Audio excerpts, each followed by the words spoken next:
Halo, bismillahirrahmanirrahim. Assalamualaikum warahmatullahi wabarakatuh.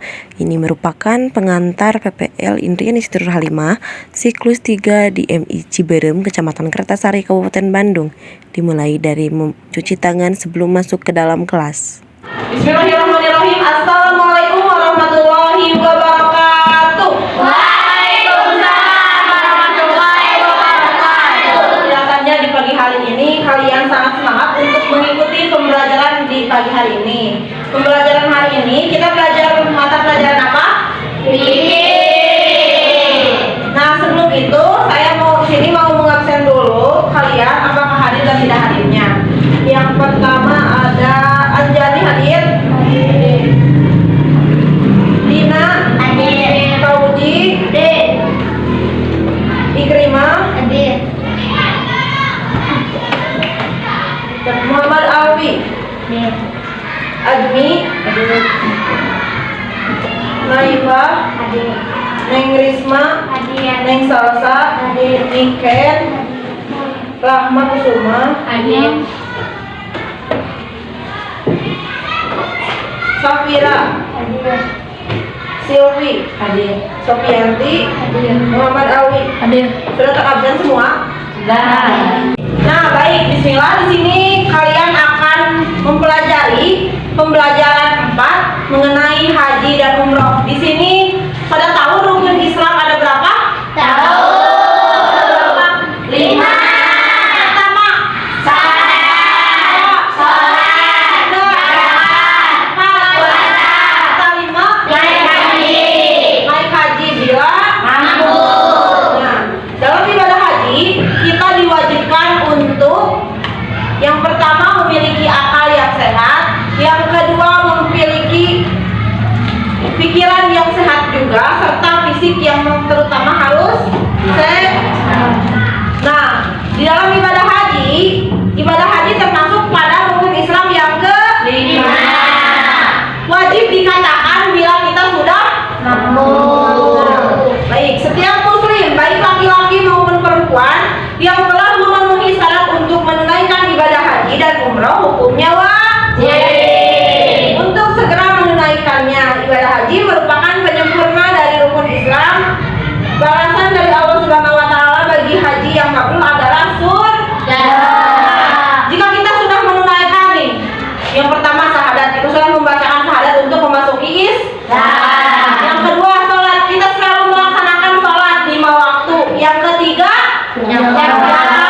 Nah, setiap zakat fitrah terus maupun zakat kayak zakat mal itu merupakan suatu rukun Islam yang harus kita jalani. Nah, yang keempat adalah Puasa. puasa. Ketika kita bulan suci Ramadan, puasa wajib selalu kita laksanakan. Nah, dan yang kelima adalah haji. Nah, itu merupakan penyempurna dari seluruh rukun Islam yang berada di kepercayaan umat Islam yang harus kita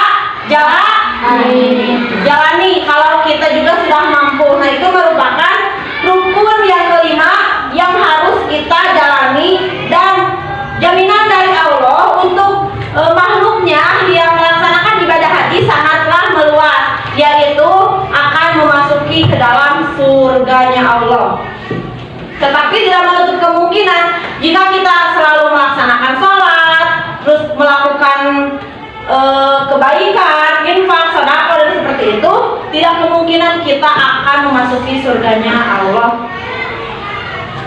Nah, di sini ada ibadah haji telah dikenal sejak Nabi Ibrahim. Pada waktu itu beliau beserta putranya Nabi Ismail diperintahkan oleh Allah untuk membangun Baitullah. Jadi Ka'bah yang berada di Mekah atau pusana umat Islam itu merupakan bangunan Baitullah yang diciptakan oleh Nabi Ibrahim serta anaknya Nabi Ismail. Bagus. Nah, haji menjadi tradisi masyarakat Arab dan sekitarnya sampai ditetapkan ibadah haji sebagai kewajiban ketika masa kenabian Nabi Shallallahu Alaihi Wasallam. Nah, jadi awalnya itu ibadah haji cuma dijadikan tradisi, jadi kayak tidak menjadi kewajiban. Tetapi setelah adanya Nabi Muhammad Shallallahu Alaihi Wasallam, ibadah haji menjadi kewajiban bagi seluruh umat Islam. Bagus. Nah, selanjutnya di sini ibadah haji. Haji berarti kunjungan ke Baitullah untuk melakukan beberapa amal perbuatan yaitu ihram, wukuf, tawaf, sa'i, tahallul dan amalan lainnya pada masa tertentu demi memenuhi panggilan Allah Subhanahu wa taala dan mengharap ridhonya. Jadi, kalian pada tahu kain ihram? Yang kalau buat laki-laki gini ya. Yang kayak anduk terus dibulatkan gitu yang kayak itu. Nah, itu merupakan ibadah ihram dengan dimulai dari menggunakan pakaian ihram. Bagus. Nah, selanjutnya di sini ada pengertian umroh. Umroh berarti berkunjung ke Baitullah atau Ka'bah untuk melakukan beberapa amal perbuatan yaitu ihram, tawaf, sa'i, bercukur dan amalan lainnya pada masa yang tidak ditentukan demi memenuhi panggilan Allah Subhanahu wa taala dan mengharap ridhonya. Nah, ini merupakan suatu suatu sunnah yang disunahkan oleh Allah tetapi tidak menjadi kewajiban bagi umat manusia, khususnya umat Islam. Nah, pengertian dari umroh serta haji ini berbeda. Kalau umroh tidak ada waktunya, mau bulan apa, mau tahun mana, serta kalau haji itu ada ada waktunya yang ditetapkan bulan ini waktunya untuk haji. Tetapi umroh itu dari bulan Safar, kayak Zulhijjah, Dzulqa'dah itu boleh melaksanakan umroh. Tetapi hampir sama rangkaian dari haji serta umroh. Tetapi yang membedakan dari haji dan umroh adalah kalau haji kita melempar jumroh, tetapi kalau umroh tidak melakukan melempar jumroh. Nah, di sini ada lagu nih untuk kita mengingat rangkaian apa yang harus kita lakukan di dalam ibadah haji. Tadi ibu sudah nulis di sini judulnya ibadah haji. Pada tahu musiknya kayak gimana? Tahu. Yuk kita nyanyi semua. 1, 2, 3.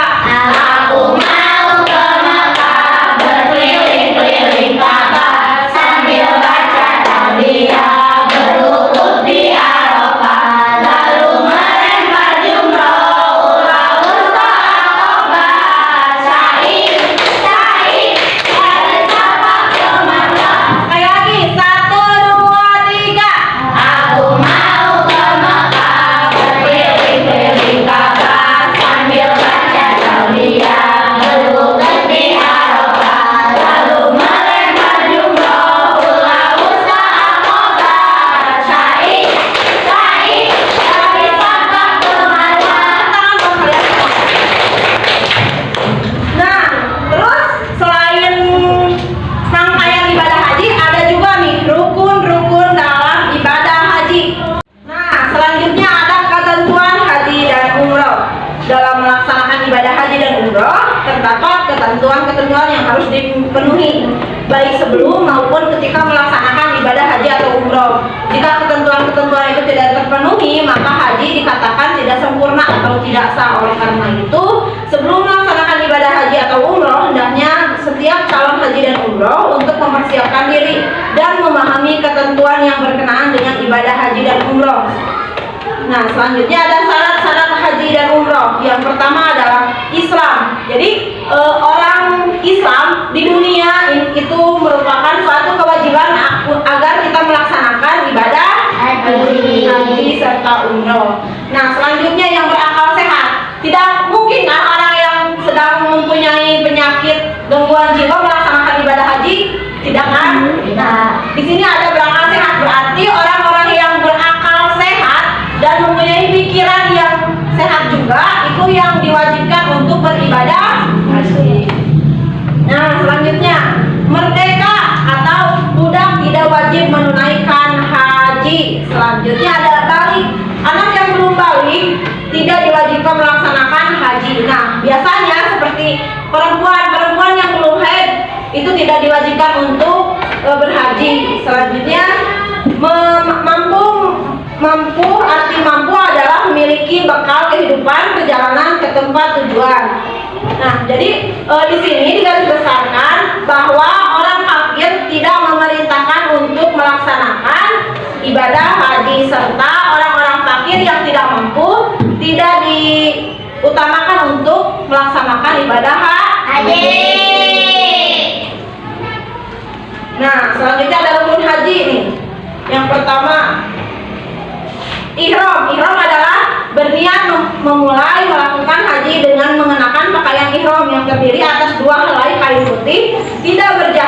bagi laki-laki pakaian ihram, bagi wanita adalah menutup seluruh tubuhnya kecuali muka dan telapak tangan.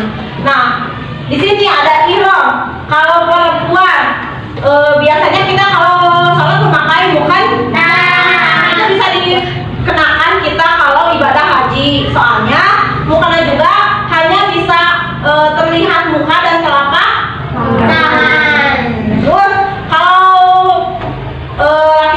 laki-laki cuma 2 helai kain ihram yang biasa dibelit-belit, dan itu pun tidak boleh berjahit. Jadi jangan ada pakaian yang berjahit. Contohnya kayak apa? Selempang. Cowok tuh di Mekah kalau sedang ibadah haji tidak boleh mengenakan pakaian dalam karena itu berjahit. Nah, selanjutnya ada wukuf. Wukuf adalah tinggal di Arafah sejak matahari tergelincir masuk waktu duhur tanggal 9 Zulhijjah hari Arafah, terbit fajar dari nahar tanggal 10 Zulhijjah. Nah, pada ibadah wukuf ini kita dimulai dari tanggal 9 ba'da duhur sampai terbenamnya sampai terbitnya matahari lagi pada 10 Zulhijjah. Jadi kita menginap di Mina pada ibadah wukuf. Nah, selanjutnya di sini ada tawaf. Tawaf adalah mengelilingi Ka'bah sebanyak 7 kali. Pada tahu yang muter sebanyak 7 kali dengan menggunakan bacaan seperti ini.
Baca semuanya.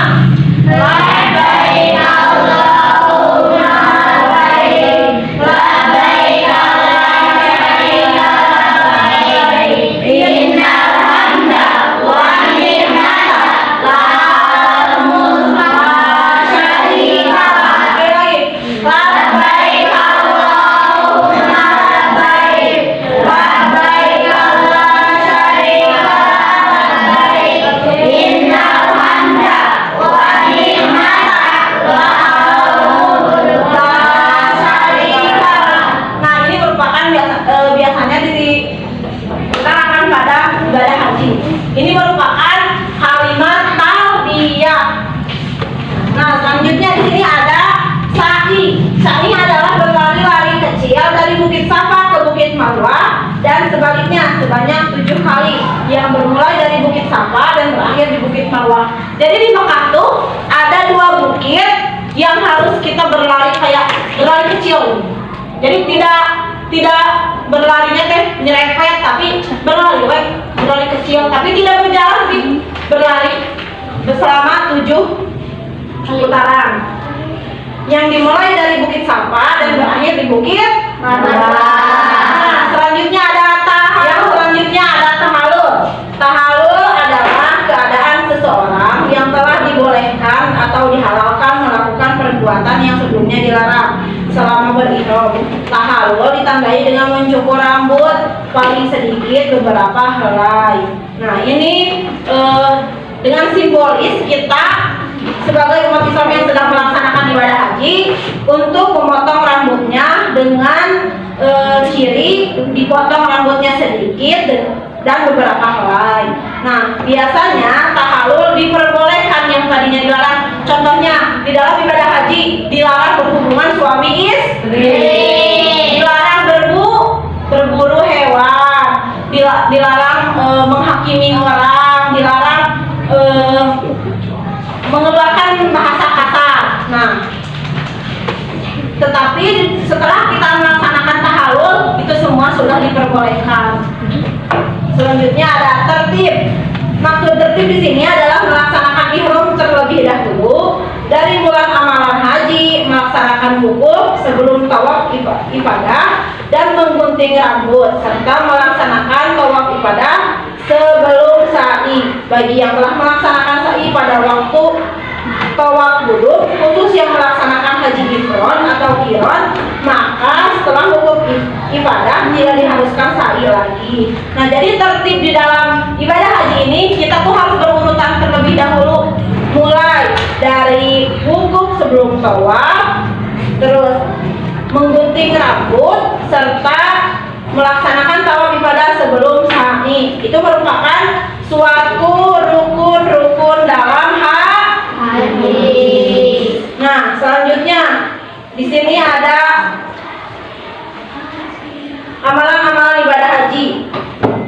Beberapa amalan ibadah haji dan umrah perlu diketahui, diantaranya amalan menjelang ihram, wukuf, sa'i, amalan dalam tahallul. Dalam ibadah umrah tidak ada amalan ketika wukuf karena dalam ibadah umrah tidak ada pelaksanaan wukuf di Arafah. Nah, biasanya amalan-amalan ibadah haji ini sangat berbeda dengan amalan-amalan ibadah umroh. Contohnya dengan wukuf. Kan di ibadah haji itu dengan kita di Indonesia melakukan ibadah kurban atau Idul Adha, sedangkan di negara Arab yang sedang melaksanakan ibadah haji itu melakukan wukuf di Arafah dan menginap di Mina. Itu merupakan suatu ciri yang sangat menonjol dari ibadah haji serta Nah, selanjutnya ada larangan dalam ibadah haji dan umroh. Larangan dalam pakaian, contohnya dari laki-laki dilarang mengenakan baju yang berjahit, sorban, celana mantel, sepatu yang menutupi mata kaki atau memakai kaos kaki. Di samping itu dilarang pula menjadi wali nikah. Rasulullah SAW bersabda sebagai berikut, yang artinya, janganlah kamu mengenakan baju serta celana mantel dan hook kecuali bagi seseorang yang tidak bisa mendapatkan sandal boleh mengenakan hook dengan dipotong lebih rendah dari 2 mata kaki, dan janganlah mengenakan pakaian yang diberi wangi-wangian. Ketentuan bagi laki-laki tidak boleh menggunakan pakaian yang berjahit, menggunakan sepatu atau menggunakan kaos kaki yang menutupi mata kaki, serta tidak dikenakan wangi-wangian. Ngerti? Nah, sedangkan larangan bagi wanita selama melaksanakan ibadah haji, wanita tidak boleh menggunakan cadar dan sarung tangan. Jadi dalam ibadah haji, meskipun di Indonesia itu suka menggunakan cadar atau di negara-negara asalnya menggunakan cadar untuk menutupi aurat, tetapi di dalam ibadah haji harus dicopot cadar serta sarung tangan. Itu ketentuan bagi wanita dalam berpakaian yang sedang melaksanakan ibadah haji. Nah, selanjutnya di sini membayar dam apabila meninggalkan salah satu wajib haji. Contohnya melanggar larangan ihram, kita harus membayar nih. Selanjutnya membunuh binatang liar. Contohnya kalau kita sedang beribadah haji tetapi ada burung yang hinggap di baju kita, terus sama kita tadi ditepak dengan itu dan menyakiti burung itu, nah maka kita harus membayar dam apabila meninggalkan salah satu wajib haji. Selanjutnya meninggalkan sesuatu yang diwajibkan dilakukan dalam ibadah haji seperti melempar jumroh. Contohnya kan tadi ada sa'i, tawaf, tahallul, kayak wukuf di Arafah, tetapi lempar jumrohnya tidak dilaksanakan. Bahwa kita jika ingin dikatakan haji yang sah dan haji yang mabrur, berarti kita harus membayar dam. Ini ada yang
talbiyah. Pada ngerti?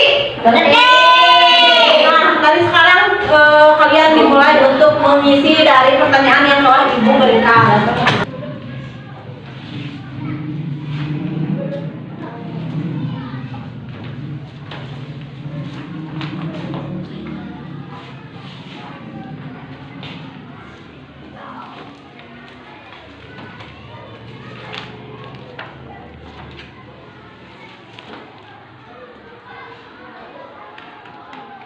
Nah, baik. Setelah kalian sudah mengisi soalnya, di sini untuk mengevaluasinya kalian tuliskan kalimat talbiyah serta dikumandangkan di depan orang tua kalian. Baik? Baik. Nah, baik, dicukupkan sekian materi pertemuan kali ini tentang ibadah haji serta umroh. Nah, sebelum kita mengakhirinya, coba kalian nyanyikan lagi lagu ibadah haji serta kalimat talbiyah. 1, 2, 3. Aku mau ke Mekah, berkeliling-keliling Ka'bah sambil baca talbiyah, berwukuf di Arafah, lalu melempar jumroh, pulau Wusta Aqobah, syahid bersama ke Makkah. Nah, selanjutnya kalimat talbiyah. Kita kumandangan. 1, 2, 3.